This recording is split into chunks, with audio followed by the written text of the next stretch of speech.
Hey guys, Huzzy here bringing you another video and welcome to another Huzzy PatchNote breakdown. So I know these aren't the most popular thing, you know, I have even questioned do I do them anymore.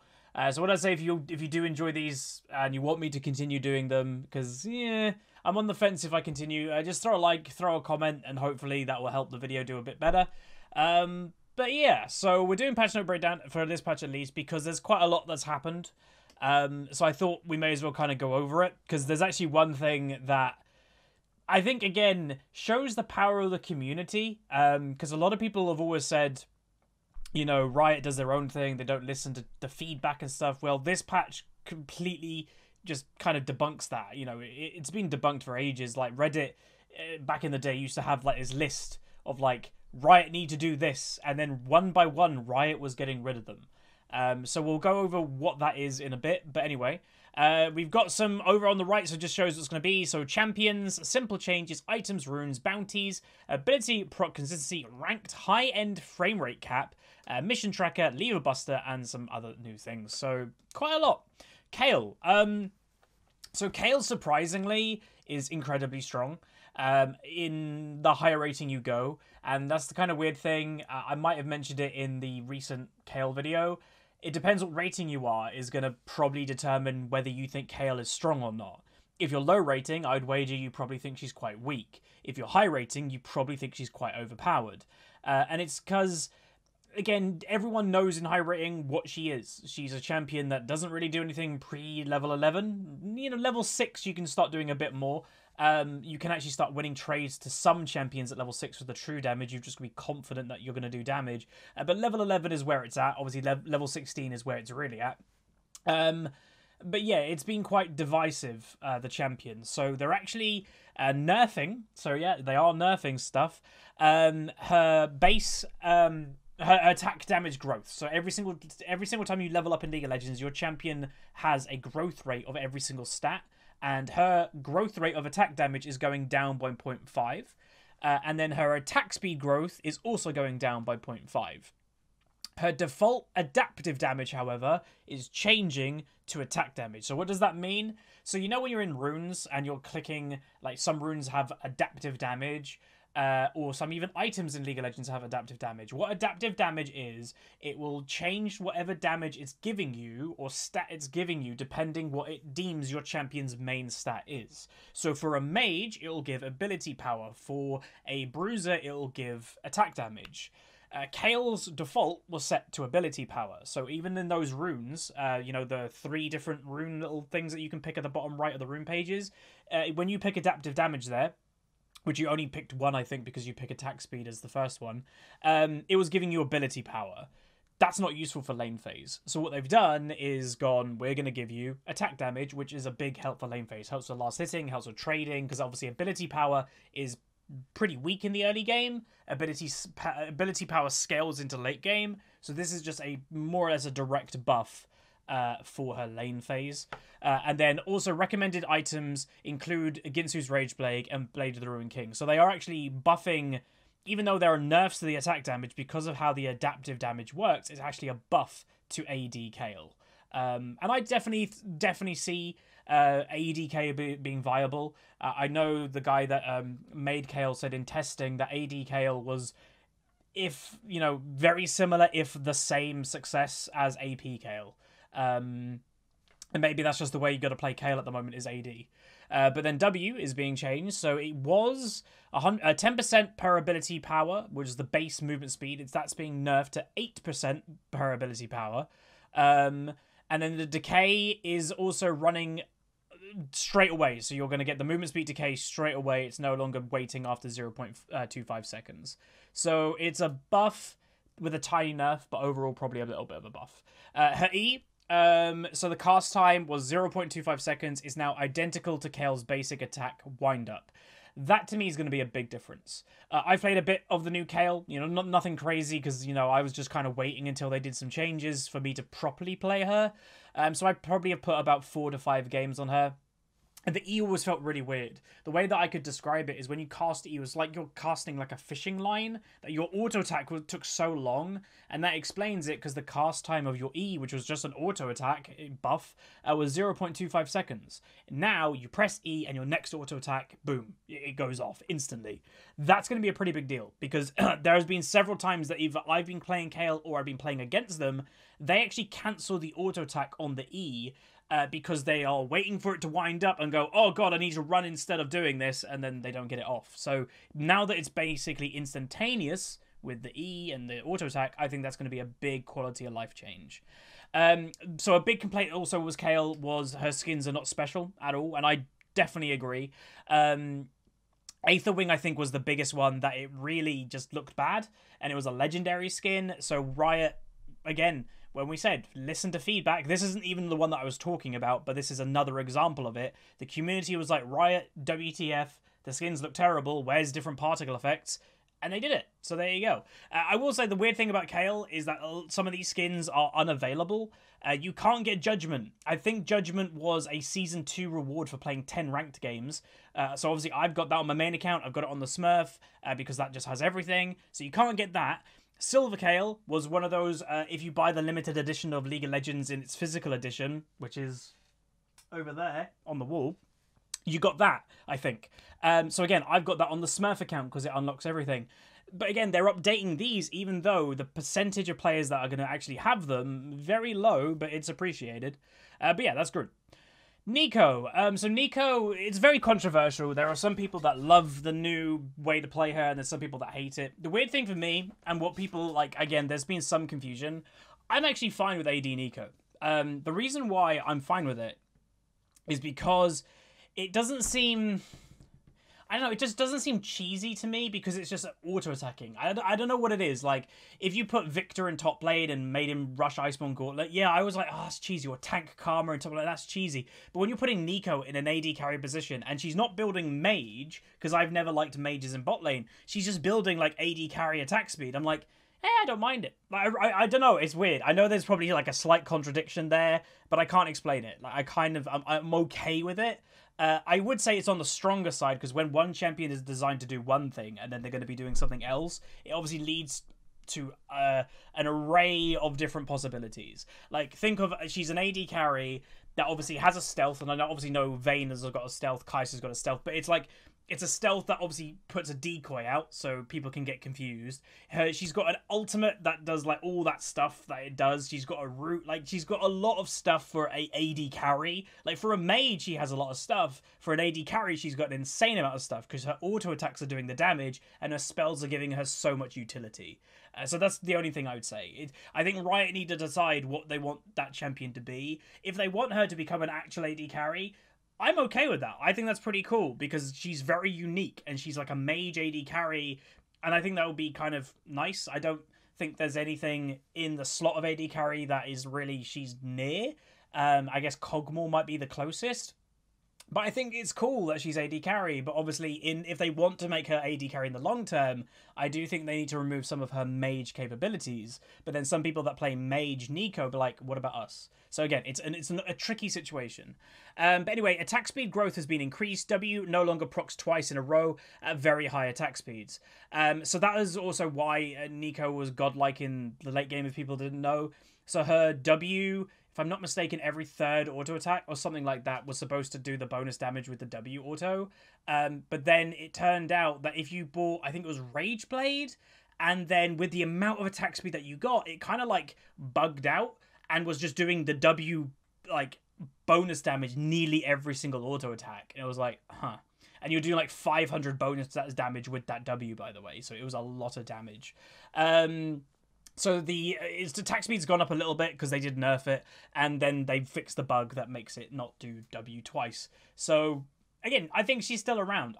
I don't know, like, this might bring her back in the AD carry position because obviously they nerfed it kind of hard and people have stopped playing it in an AD carry role. They just started playing it mid or top. This could bring it back in bot lane, possibly. Ornn. W cooldown decreased, recommended items upgraded. Ornn can no longer accidentally cancel E and R dashes by upgrading ally items, and Q no longer expires if Ornn is mid-dash. I'm gonna be honest, I really don't know what they want to do with Ornn. This guy, he's a, you know, in the grand scheme of things, a relatively new champion, but the amount of changes that he's received in comparison to some of the older tanks in the game, I guess, is crazy. Like, they are changing him all the time. Like, they got rid of his unstoppable with his fire breath. They got rid of his shield. I don't know what they're doing with him, but yeah. So, bug fix, that's fine. Just a quality of life change, and then the W has been buffed, so you're getting that more often. Again, I still don't think he's great for solo queue. I think he's a very good competitive pick, that you're building a team comp around, knowing the fact that you've got an Ornn. But honestly, Ornn as a champion is actually, I'd say, a riskier thing to even pick in pro play now that Sylas is a thing. Pro play likes Sylas because it opens up opportunities for picks and you can steal the right ultimate for your own comp. And if you steal a Ornn ultimate as a Sylas with the AP scaling that Sylas gives it, it's crazy good. So I kind of think as long as Sylas is popular and he's around and not really getting banned for some reason in pro play, I don't think Ornn is going to be like front and center because I think it's too risky. You're giving Sylas an Ornn ultimate unless you run Braum with Ornn on your own team, because then you can use the Ornn ultimate and you don't have an enemy Braum cancelling it, and then when their Sylas inevitably uses it against you, you can Braum shield that ultimate, because yes, that does work. But yeah, apart from that, I don't really know. Urgot. So I like Urgot. I used him as a blind pick in top lane. Was quite effective. Again, this, by the way, is patch 9.6, so this means everyone in Diamond has gone down a division. So I am going to be looking to climb quite fast again. So in the next couple of weeks, I will be putting on my try-hard pants. And let's just say the variety of champions in the Climb to Master series is going to go pretty down. At least until we get back to minimum Diamond 2. And I'm now kind of scouring what champions am I going to use to do that. I think I'm going to pick 2 in top lane, 2 in mid, and that's about it. And Urgot is definitely a contender because he's good in most areas. The reason why I stopped playing him recently is he got nerfed like crazy. And I don't blame Riot for the nerf because he was literally in nearly every single game, at least in high rating. Because he was a strong blind pick, can play into anything in top lane because you can just play defensive if it's a bad matchup. But I think the nerf went a little bit too far. So the nerfs that they're doing, the buffs, sorry, they're doing now, they're giving him 40 more mana. Again, a lot of people are like, what the hell's that? It does make a difference when you're poking and Qs and stuff like that. And they're also giving him more mana regen by base. By base growth. And then passive, so they're removing, no longer deals 10% reduced damage to enemies hit in the last 5 seconds, stacking 3 times. Wait. Ooh, no longer deals 10% reduced. So that's a buff. He no longer does 10% reduced damage. Interesting. Wait, stacking up to 3 times? That's a pretty big buff, I think. W. Remove the shield. Oh. Snap. What? Oh, God. They've removed his shield. Okay, there has to be quite... there has to be kind of like some quite considerable buffs if they're removing that. Because basically what you've got to kind of emphasize is Urgot is, yes, a bruiser poke tank hybrid, but very weak in the early game with trading with just normal bruisers, because their base damage is a lot higher than Urgot, so that's where the shield came into play to kind of make you nearly even, and you know, more or less never even in trades. You weren't going to out-trade a Renekton or a Darius or a Fiora if they play it well in the early game, but the shield helped. They're removing that. That is... Ooh. So it's cheaper mana. Eventually, it's actually going to be free. At a maximum rank 5, it's completely free. No mana cost, so that's nice. The cooldown is also going down considerably. Wait, what? The W? Oh, that's how they're changing it. At max rank, this is a toggle. So, yeah, literally, at maximum rank, you just have W on or off at all times. It's a 0% zero cooldown. So you either have it on or off. So the W, again, is the thing that you kind of go slower and have the Gatling gun going around you. Interesting. Again, no shield, though. And then the on-hit damage reduction is also being nerfed, I want to say. Yeah, I don't know how I feel about that. Again, it's going to change his place to...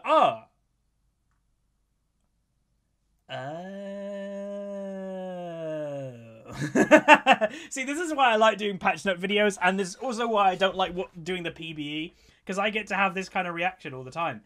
He still has a shield, ladies and gentlemen. Okay, interesting. It's going to his E. I don't know why they do that, but sure. So it is a nerfed version of the shield in later game. Oh, wait, what? What are Riot doing? Oh my god. So, whoa. So arguably W, by the way, is stronger. E is having a stronger early game shield. So you know when I was saying, you know, like, hey, he needs a shield to like out trade in the early game. So it's getting a 30 buff in rank 1. And again, a 30 buff in rank 1, that's the difference between winning a trade and losing a trade. Killing an enemy, don't kill an enemy. But they're also changing how it works.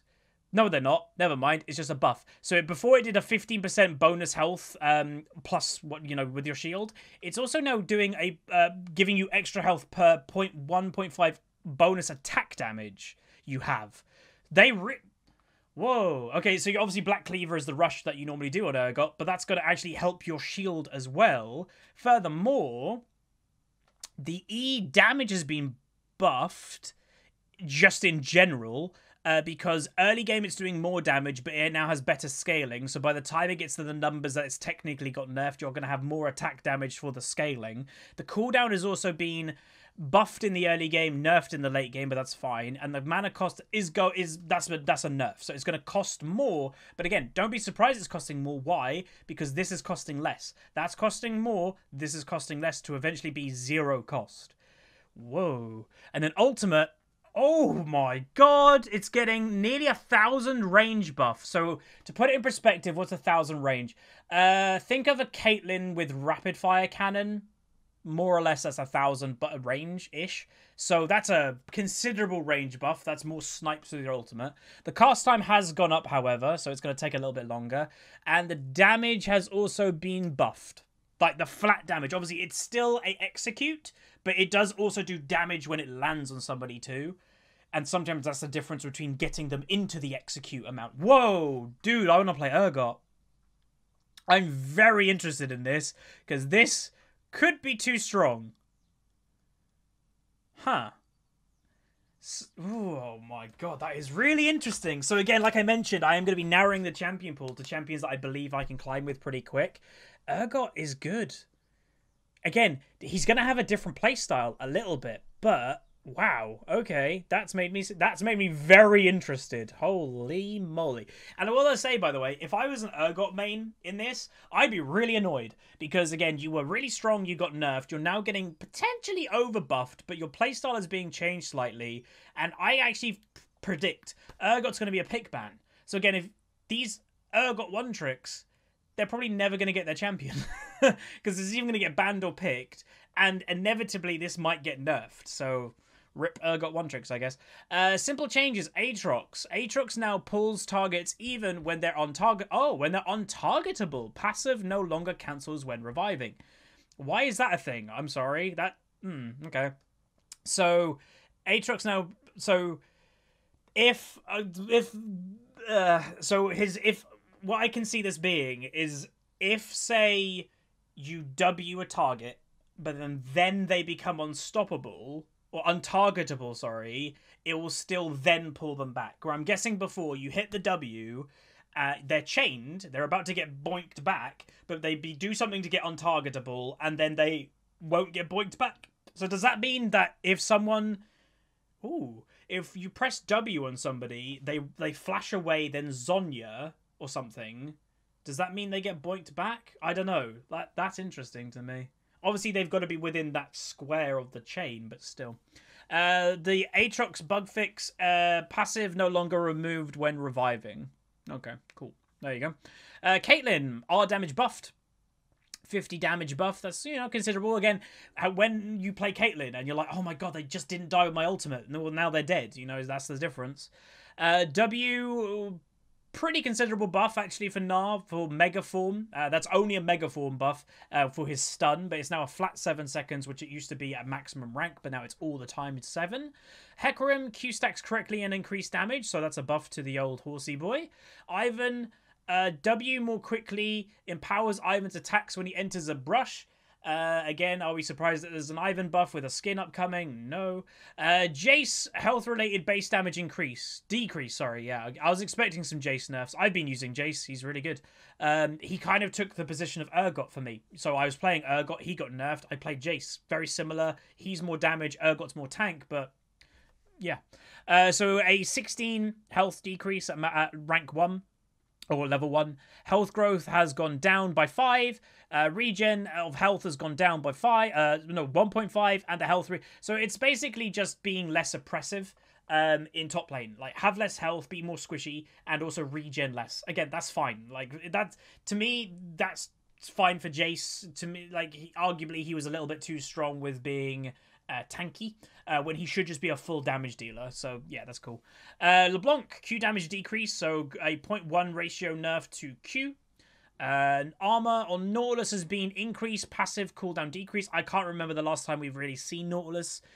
This might see him in play, but I doubt it. There are just better versions of Nautilus in the game now. Like, hell, even Leona, who's an older champion than Nautilus, is basically just a better version of Nautilus. She's more reliable, so yeah.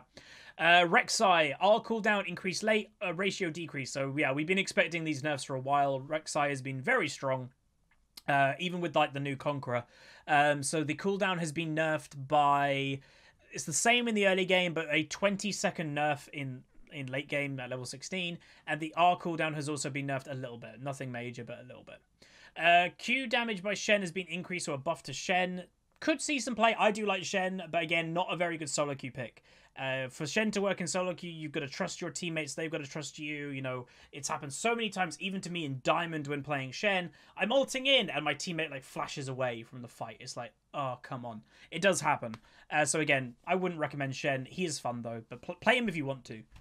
Silas, W base damage and heal ratio decrease. I'm gonna be honest, we expected this last patch, but it didn't come, so it's a bit weird, but it's here now, so yay. His healing is too much, so that's good. Trundle, W attack speed increased, so they're buffing Trundle for some reason. Sure, don't really see him, so it's not really a big thing. Xayah, W attack speed increased. Again, they are buffing other AD carries because they want to see some more variants, I would guess, of AD carries, because there's only like 3 of them that are strong at the moment. Including Nico. Zoe E cooldown increased and slow decrease late, so they are Zoe nerfs. Again, I did do a Q&A recently and I mentioned how I would balance Zoe. I really think Zoe's E is the problem with that champion. If you're not going to get rid of the RNG with the W, the E I think is the problem because you're not really getting punished too much for missing the E. Like, a bad Zoe is still being useful by missing the E because the sleep is on the floor for a while. I don't think there should be a pool after she's missed E. I think it should just be a straight skill shot. If you miss it, it doesn't do anything. But that's just me. But the cooldown is going up considerably, 4 seconds, so it's going to be less oppressive in lane phase at least. And then later in the game, it's down by 2 seconds by the time it gets to... So it is a solid nerf. And then the slow for the E as well is also being nerfed by 20% in late game. So again, it's a considerable nerf, but still, I think the problem does lie in she misses, and it still does stuff. That to me is an unhealthy mechanic, kinda. Okay, so this is where, at the beginning of this video, I mentioned that Riot dualism. All tier items now belong to a tier item group with a maximum of 1 allowed. So recently, we told you that we were potentially nerfing Ezreal last patch. So again, there's been a lot of talk about Ezreal on Reddit. I'm not even kidding. On the same day, there were two threads on the front page of LoL Reddit complaining about Ezreal specifically, going, he's the only non-cheese range champion that builds Iceborne Gauntlet. So again, Victor and Karma top, whatever, they're cheese picks. They're not designed to go top lane. They're doing it just to kind of pick on bruisers and kind of like do that.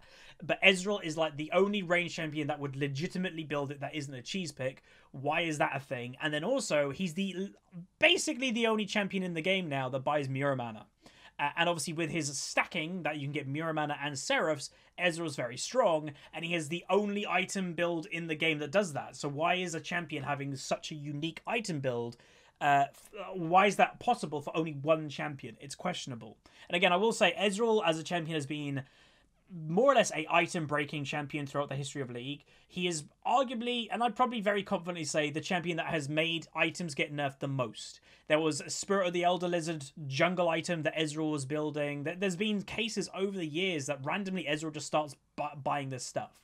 And again, it's because he's a mage hybrid, so he scales with AP, but also does a lot of AD damage, and that's why he can buy both of these things. But Riot listened, and now you can no longer buy more than one Tear of the Goddess. So this means a couple things. So no longer you can buy Seraphs and Mirror Mana on Ezreal, so that is a direct, quite big nerf, and so that's Riot listening. But this is also a funnier nerf to people that are like Ragers. So what is a very common thing that Ragers do, they used to buy 6 tears at the end of the game, or even during the game when they're raging out. Can't do that anymore. It's the first thing that I thought about. I was like, oh, you can't buy 6 tears and run it down. You only can buy 1. Like, you're limited, so that's something. Brawler's gloves are no longer unique, so you can buy like 2 or 3 Brawler's gloves if you're really for the early game. Like a Tryndamere might buy 2 or 3 Brawler's gloves just to try and get that first blood kill with Ignite and a big crit, so that's something to worth note. Minion Dematerializer, considerable kind of nerf, it seems. Well, kinda. It's a nerf and not a nerf at the same time. So they are reducing the charges by half. So you used to get 6 Dematerializers, you're now getting 3. The base damage bonus is now 6%, and the additional bonus damage is now 3%, and also the cooldown is lower. Oh, actually, this is just a complete buff. Why is this a buff? Well, basically, I think the biggest complaint, again, I'm not reading that, but sometimes by the time you could finish your Dematerializer, if you're using it mainly on cannon minions, it was taking up an item slot. You're like, I don't want this anymore, and it's like, oh, I gotta use it on just random stuff. Well, now there's only 3, and you also can do it earlier in the game. So that would be like 1 cannon minion earlier, and also you're actually getting more damage for the stacks. So again, how this works out, it might work out even if I'm correct in saying. So you used to be 4% per stack, I think. So 4 times 6. Well, now it's 3 times 6. So yeah. Overheal, shield and conservation decreased early. So you're now so they're nerfing it so other runes are just stronger, basically. That's fine. Again, Riot with their whole rune system has always been, we want players to have choice. It's never worked, because really there's always one path that is just the optimal path, but they keep trying. It happened when the old runes were actually like glyphs and seals, that you actually had to put armor and seals in these little slots. Again, there's some people like, I have no idea what Huzz is talking about, but that used to be a thing. They've always been like choice, but it's never worked, because there's always one path that is pretty much always the strongest. Bounties. So minion and monster gold bounties accrue more slowly and decrease if you lose your advantage. Scoreboard numbers no longer include base kill or first blood gold. So you're now getting 50 gold for every 150. It's now 200 more minion and monster gold you have over the enemy team's average. So they're basically just balancing it more, because people have complained that's like, my top laner is 0 and 3, down on farm, but they've got a bounty. What's going on, Riot? I think they're trying to address this. So this is new. Minion and monster gold bounties now decrease if you lose your advantage. So yeah, you had an good start to the early game. You're being free farming. You're getting a bounty. Oh, you get killed twice in a row. Or like, not even that. Your top laner roams, gets 2 kills. They're technically now ahead of you. Oh, your bounty's going down because they're actually ahead of you. Makes sense. Support item gold now contributes to minion and monster gold bounties to more accurate effect when someone's farming using a support item. So that's helping kind of the cheese picks. So if you actually, like when people are doing the boosting strat with a Lulu Master Yi, and that Lulu is like, you don't focus them because they're not worth anything really. Well, now they're actually going to be worth more because they're going to be accumulating more bounties with that support item. And then enemy team's average. Enemy team's gold from minion and monster damage is kills divided by 4. It's now divided by 4.3. Okay. Many players interpret the gold numbers on the scoreboard as how much additional gold a kill is worth relative to the other members of that team. Oh, really? That's not how it is. The bounty that's on the scoreboard is how much gold you're getting. You're not getting 300 gold plus what's on that bounty. If it says 1,000 gold, you're getting 1,000 gold. You're not getting the 300 gold for the kill and then 1,000 on top. No, you're just getting what it says. So what are they doing? So we added this visualization at the same time as minion and monster gold bounties. It's also created as a micro conception that farming well immediately makes you worth hundreds more gold to the enemy team. We're adjusting these displays. So they're just making it more obvious, I guess. But I didn't even think people were getting confused about that, but okay. What else is going on? Ability proc consistency. So combination dot and AoE abilities. Effects that treat dot and AoE effects differently will go with a more restrictive classification. Okay, so they're just like changing how those work a little bit. That's fine. Again, we don't need to go on all that. So this is the rank change that we spoke about. So obviously role ranked is dead and everyone in Diamond has been demoted. So obviously I was Diamond 2, pretty close to Diamond 1 at some points, but recently my games just went pretty poop. Again, if you are somebody that watches my stream, I don't think it's as bold as me saying I was playing okay. It's just I got very unfortunate is what I say. Again, it happens. I'm not claiming luck or anything like that. If you don't accept you're going to have bad times in solo queue, don't play solo queue. But I had one of these bad times recently, and I went down from Diamond 2 and I went to Diamond 3, and I think I'm on 69 LP at the moment. And obviously what just happened was I just got demoted down to Diamond 4. So I went from Diamond 2 to Diamond 3 just by playing, having a bad time. And I kind of lost the will to play on my main account the last week or so. Well, the last 5 days, because I knew the demotion was coming. I wasn't having fun. So I just was waiting for this to happen. And now I'll start playing my main account. The reason why I'll start playing my main account, because I'm in Diamond 4, there's not, you know, I can't go down a tier anymore. So the only way is up. So yeah. So this is interesting to me, I guess. So the default frame rate cap is changing from uncapped to 240. So interesting. So they are no longer letting people have uncapped league. So it's 100. Like, oh wait, meh. Default. Maybe you can go uncapped, but it's just going to be now defaultly set to 240 if you want it to be uncapped. Again, this might stop. Whenever I've got a new PC, one of the first things I've done is go into League of Legends, turn off all the settings and just see the FPS. My old computer got to 1000 FPS. This new one got above that. But obviously this computer is in 1440p. So having 1000 FPS in 4040p was even more impressive than my old PC, obviously being 1080. But again, it's pointless, but it was just funny. Missions tracker, whatever. Lever buster. Fix a bug where the game would sometimes fail to detect a lever. That's nice. Lever detection is slightly more lenient if your team wins the game. So again, some people have always said that, like, I left the game, my computer crashed, I come back into the game, and I didn't win any LP, but it wasn't my fault. Maybe that'll help to that. Because, yeah, genuinely, some people aren't leaving. They're just, internet goes down. They have a power cut. They come back, and they win the game, and there's nothing that they get from that. Lever Buster now takes regional connectivity into account, and Lever Buster penalties are reduced in most co-op versus AI and pre-made 5s games, because they won't mind. Okay. There's a lot of bug fixes and skins. I hate these skins.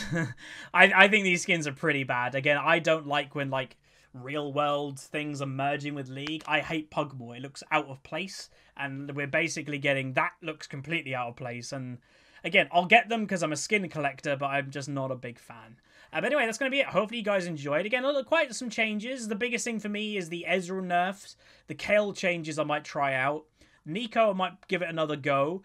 Or, nah. Urgot really is my big takeaway. Urgot is potentially back properly and potentially maybe a bit too strong. But yeah, hopefully you guys enjoyed. Let me know what changes you've liked. Let me know if there's any changes that you were expecting and they didn't come, because that's always something that always happens. But yeah, like, subscribe, comment down below. I'll see you guys next time. And again, because these videos don't do as well, please really do like and comment and stuff. It does help. But yeah, I'll see you guys next time. Peace.